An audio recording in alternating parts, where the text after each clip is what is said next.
a band that featured Rod Stewart as your vocalist, it's always seemed somewhat self-defeating to me to attempt to replace Rod with another male vocalist.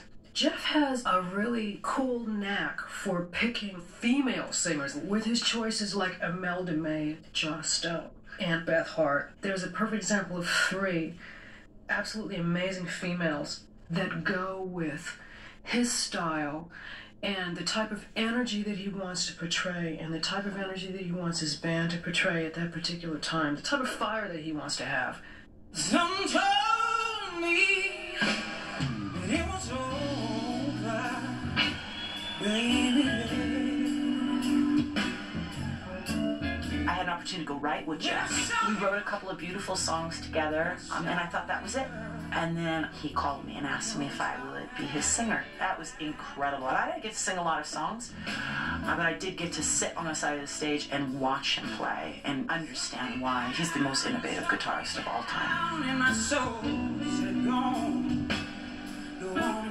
Jeff really appreciates singers. You know, he's always listening to singers and the way that they articulate. Beth Hart is somebody I've actually worked with before, and she's great, and she's very soulful. As a singer, he knows what is the kind of song will best be for you.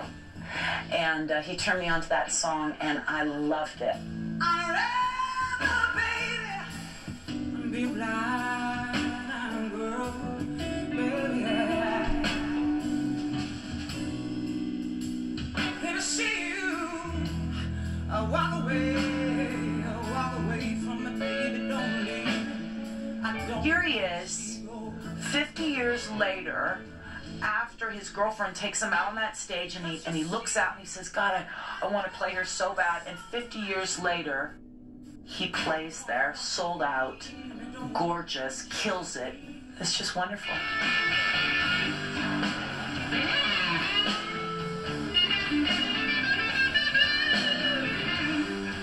One of my favorite records that he's done is Loud Hailer, and that's, I mean, it's incredibly modern, and having a singer like that to work off of, he's chosen well.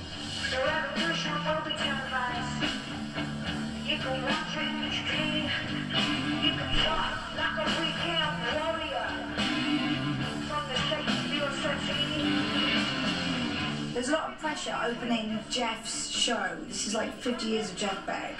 Rosie's stomping around the Hollywood Bowl, and all these top of the heap kind of rich guys down the front not knowing what's going on. He always decides to do something which no one would expect him to do. Working with us, this like unknown band from Camden, Jeff's always supported young artists, and especially women. He's had a history of having really great female musicians with him. Female singers, guitar players, bass players. And not only the point of just the criteria of someone being a female, but somebody being female and very talented. And they get along great with him and his wife. What time do you call this? I met Jeff at Roger Taylor's birthday party. It was a funny encounter because it was like Roger said, "Here, come and meet Jeff." And then I turned around and realised who I was talking to. And I think the first thing I said to him was, "Oh, fuck, you're Jeff Beck."